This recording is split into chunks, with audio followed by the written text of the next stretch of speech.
After successful landing on the moon by ISRO on 23rd of August 2023, a lot of things have changed.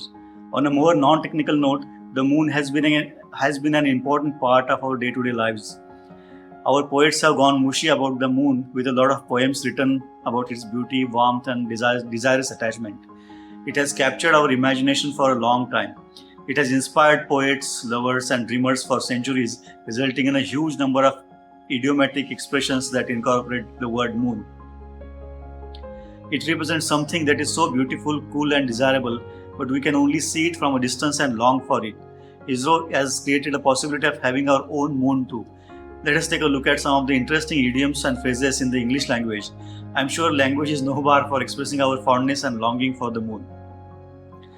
First is over the moon. This idiom describes someone happy. It is used very frequently to express joy without something that happens for us. For example, something that happens to us.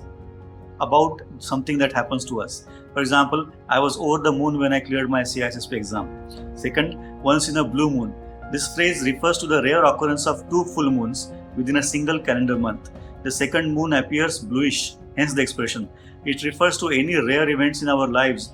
I get to meet my school friends once in a blue moon, can be the example. Third is shoot for the moon. When we aim high and set ambitious goals, we are said to be shooting for the moon.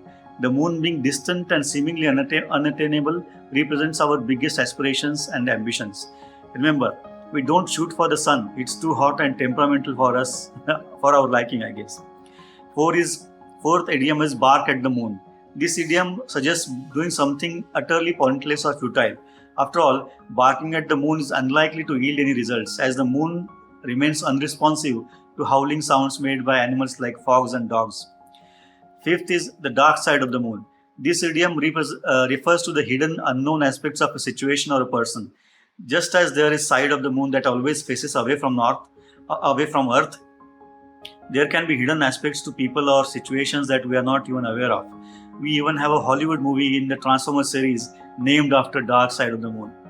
Sixth is moonlighting. Moonlighting is holding a second job or engaging in a secondary activity secretly and mostly illegally. It describes the idea of working during nighttime hours, that is in moonlight. Moonlighting has been the talk of the town when companies like Wipro, Infosys, and TCS took strict action against their employees for moonlighting.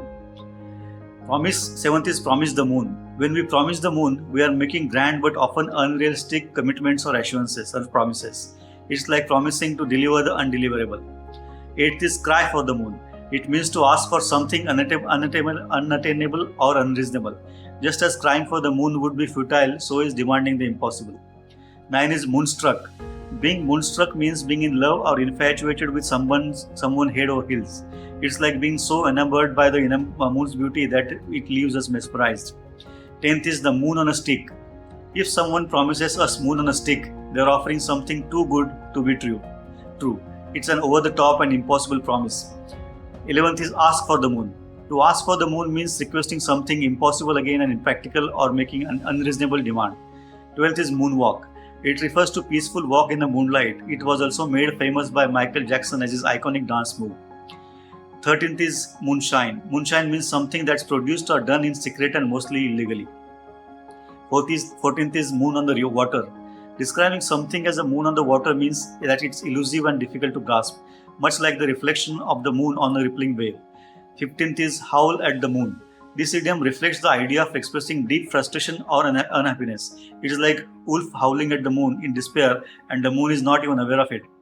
16th is man on the moon. Man in the moon. The man in the moon refers to the face-like pattern that we can see or imagine on the moon's surface. It highlights human imagination and whimsical nature. 17th is to cast beyond the moon. It reflects the idea of considering the unlikely possibilities in a positive sense. We can encourage our children to cast beyond the moon while thinking about their future. 18th is to go between moon and the milkman. It means to run away from a situation overnight. A businessman was in Mumbai last night, but now he has gone. He must have gone between the moon and the milkman is the example. 19th is the moon is made of green cheese. It points to something unreal or unlikely. For example, Rajpal is going to ask Madhuri to marry him. Yes, okay, like the moon is made of green cheese. 20th is to moon about something. It means to be sad about someone or something. It is important to stop mooning about a lost match and focus on the next one, is the example. 21st is bay at the moon, meaning trying to do something almost impossible. There is no point in baying at the moon unless we change the tactics to launch our product, can be example. 22 is to moon something away. It is to waste time crying over the past. After losing a deal, I mooned my vacation away instead of recharging my batteries. 23. To love someone to the moon and back. It means to love someone from the bottom of our hearts. Despite having different personalities, we are sure Sudha Murthy loves Narad Murthy to the moon and back. 24th is many moons ago. It means a long time ago. Many moons ago, I used to play cricket. Now I have stopped even watching Indian cricket. Can be the example. In short, the word moon reflects our unending fascination with the moon. So next time when we are under weather, just go for the moon.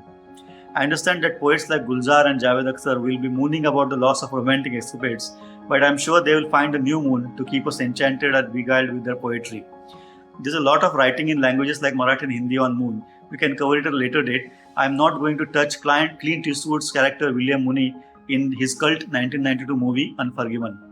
Let us not allow a rocket to take our moon away from our fantasies and convert it into purely technical and commercial barren land. Be the moon to your earth. Help your earth control his or her high and low tides. Help them maintain their axial rotation. And above all, let us not miss the bus to the moon. Thank you very much.